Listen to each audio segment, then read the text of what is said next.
First scene of Triskel by Brian K. Palmer. Exterior, Catania Castle, day. A large palace occupies many acres. Strategically situated on a flattened mountaintop, it provides visibility for as far as the eye can see, and an advantage against potential enemies that would have to climb uphill in order to attack. Interior, Catania Castle, day. Hallway. Marble of the finest quality covers the expansive halls. Dramatic color schemes and gold leaf paint adorn the walls. Windows line every inch of the southern view, through which brilliant beams of golden light flood the palace, even now, during the darkest moment in the kingdom's extensive history. Czarina's quarters. Czarina Nadia Volkov, 50s to 60s, lays in bed. Always regal, ever optimistic, and of sound mind. She exudes strength and honor. Rather than in sleeping attire, she proudly exhibits court attire, as she boasts the kingdom's crest on her chest. She coughs in an untamed fit, lungs wheezing. Her phlegm-filled cough resonates through her chambers and the palace. Prince Ivan Volkov, 30s, physically average, never kind, always negative, kneels closest to his dying mother. Prince Boris Timur Volkov, 30s, appears solid but not bulky, adept but not visionary. His face exhibits sadness. As in the throne hierarchy, he kneels second in line next to Ivan. Prince Valtteri Andrei Orlov, late 20s, a gargantuan man, serves as captain of the Catanian Guard. Though he proffers the largest frame, he possesses the smallest portion of royal blood among the three princes. A royal accident that occurred after the death of Ivan and Boris's father. His own father died before he married the Czarina, relegating him to sit furthest away as an illegitimate half-blood prince. Ivan, as the firstborn, you shall naturally ascend the throne. You shall rule all of Catania. Advisor Quach Valdivium, an extremely educated and astute, yet aged advisor, steps forward, body more fragile than mind. He hands her a scepter. She touches it to Ivan's head. Ivan Volkov, I hereby pronounce you King of Catania, effective at the time of my death. Thank you, Mother. Ivan's behavior does not fit the mood. Excited, he giggles. He acts giddy, like a playful puppy who received a new toy. Pack your things and leave at once. But effective immediately, I relinquish the Quevla, the province, to Boris. It shall become its own country. Boris shall rule as king. What? That's an ocean province, the entire west coast of Catania. Yes, indeed. Well, it was. And to Valtteri. Breath ceases to escape from the Czarina's lips. She's dead. Ivan jumps up and gallops around the chambers, excited. Boris closes his eyes and keeps them shut as sadness and fear fill the room. Focus shifts to Orlov, stunned. Czarina Volkov intended to leave a province to Valtteri. Which one shall you give him? None. She left him nothing. But it's very clear she intended to. But she did not. This is a tale of two princes, who are no longer princes of this kingdom. Pack your things, be out by sunrise, or you'll be hung in the square by sundown. Brother, we each have different strength. Together we can make Catania the greatest kingdom. I don't need you. Run along to your little kingdom and take this pathetic half-blood with you. Exterior, Catania Castle. Morning. Boris Valtteri and a small soldier regiment ride out of the castle on horseback. Several wagons follow. They march away. Exterior, Port Quevla Castle. Night. Thunder rolls. Rain pours on a small but solid castle with charming, redeeming qualities. Horns announce the arrival of the regal procession outside. The portcullis rises. The column rides into the courtyard. Volkov dismounts. Baron Pankadja Anatoly Kozhevnikova, mid-30s, an excellent, well-studied politician, exits the main hall. His wife and 4-year-old daughter, Katya, follow. Pankadja gives a deep, respectful bow. He explains, but does not grovel. Prince Volkov, welcome. We would have prepared better, but we did not receive notice from your visit. That's because none was sent. Oh, the storms have destroyed many ships and supplies are low. We have only meager accommodations. I insist you stay in my chamber. How long will you be staying? Forever. I beg your pardon? Yes, indeed. You shall beg my pardon for as long as you shall live.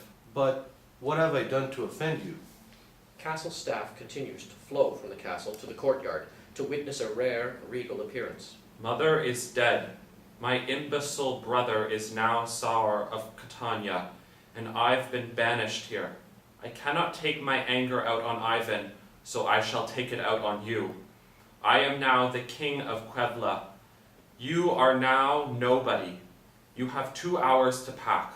I want you gone before I finish dinner. You there, prepare the meal, finest of whatever you have. Prepare my chamber immediately. This is Lieutenant Orlov. If he tells me anyone is not fully cooperative with this change in leadership, they will be hung, or worse. Lieutenant Orlov is now captain of the guard. So is he a lieutenant or a captain? Volkov unsheathes his sword, storms over to the man, and runs him through. Nobody else moves a muscle. Silence. Any more questions? Silence hangs like the distant cumulonimbus clouds. Fade to black. Burn in. Triskel. Exterior, Port Quevla, docks. Day. Burn in. Port Quevla, 10 years later. Quevla, a fictitious medieval-style village, bustles. Loaded fishing sloops sail in the harbor. Dock workers heave cargo to and fro. Folk scurry amongst street vendors as dusk falls. Brick-and-mortar shops surround the town square with essential goods. Bakery, blacksmith, clothiers, tanner, and the like. Yekaterina, Katya, Oksana Kozhevnikova, 14, persistent and strong like an ox, pushes through the crowd, package in hand, en route to the dock. She weaves through the chaos, navigates a barrel obstacle, and hurdles loaded burlap bags. Katya bolts down the wooden dock toward the ship at the end, full of provisions, planks stowed, as it unfurls its sails. She vaults the gap between the end of the pier and the ship, tucks, lands aboard the ship in a roll, and comes up with the package presented to the captain, who stands tall before her.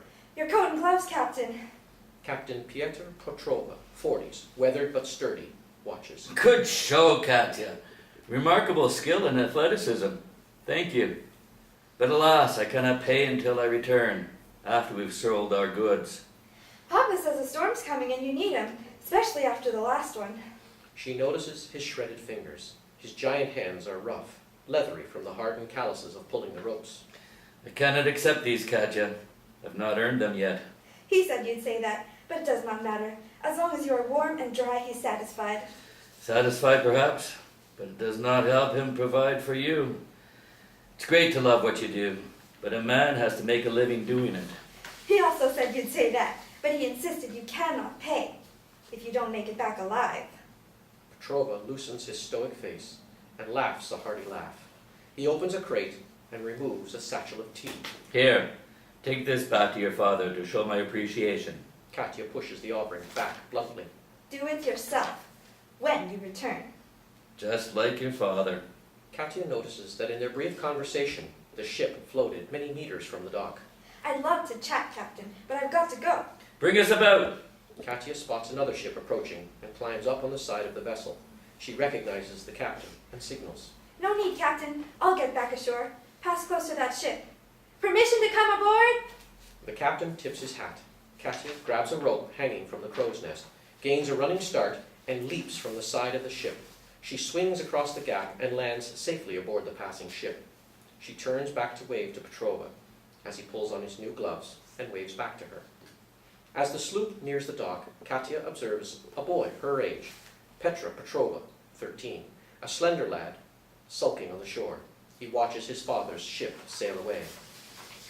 Exterior, Port Quevla, cliffs by the bay, continuous. 4 boys tackle Petra and wrestle him to the ground. As they roll in the dirt, he struggles, outnumbered and overpowered. Ship by the dock. Katya wastes no time. She climbs the shroud, and before the sloop moors, she jumps to the dock and sprints toward them. Cliffs. 3 of the boys hold Petra, as Viktor Orlov, 14, their belligerent leader, climbs on top of him, ready to punch. Daddy's gone.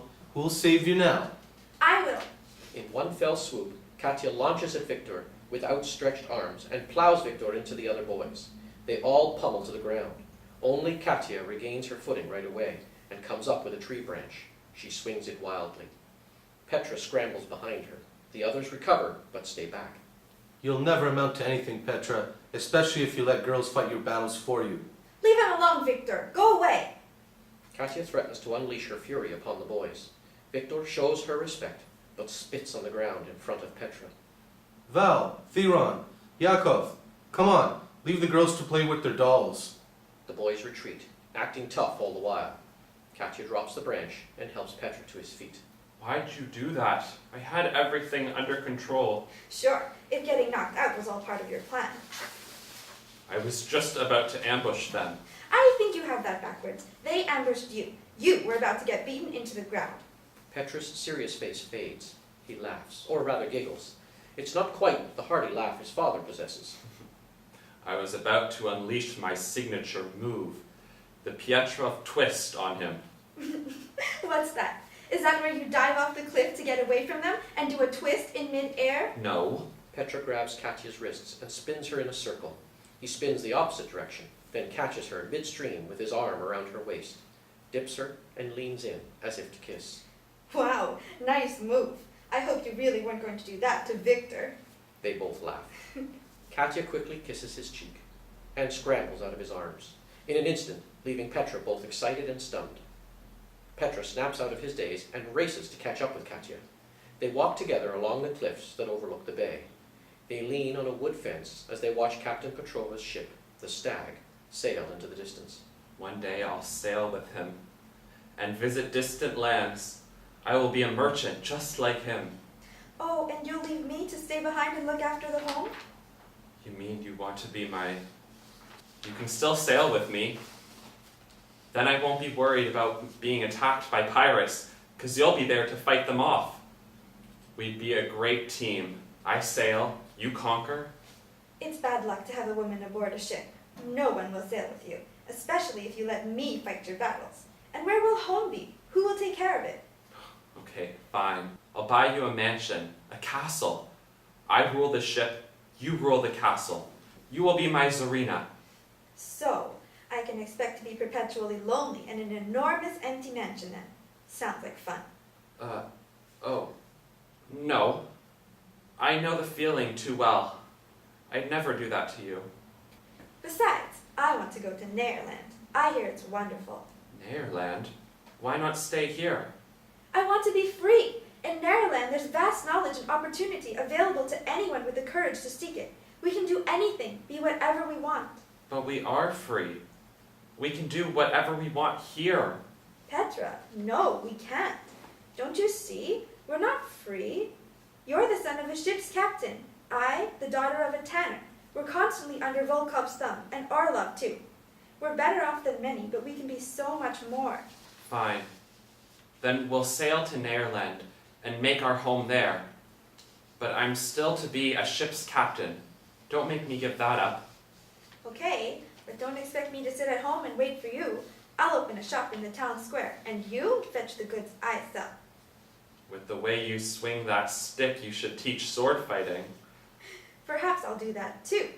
Either way, I'll do as I wish. They smile at each other, and acting silly, shake hands. It's a deal. I've got to get back to the shop. Will you meet me tonight?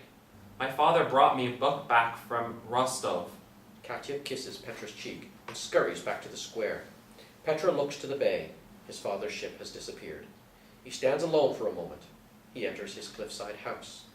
Exterior, Port Quevla, town square, moments later. Katya skips back through the square. Viktor springs out at her. I've got you now. Katya punches Viktor decisively in the face, and he collapses backwards to the ground, like a tree falls in the forest. As she nears the tanner's shop, a military officer arrives on horseback. Emerging from shadows, Valtteri Orlov dismounts, ties the horse, climbs the steps, and flings the door open. The streets have quieted. Other vendors diligently close shop. Katya hesitates, but reels closer and peeks inside.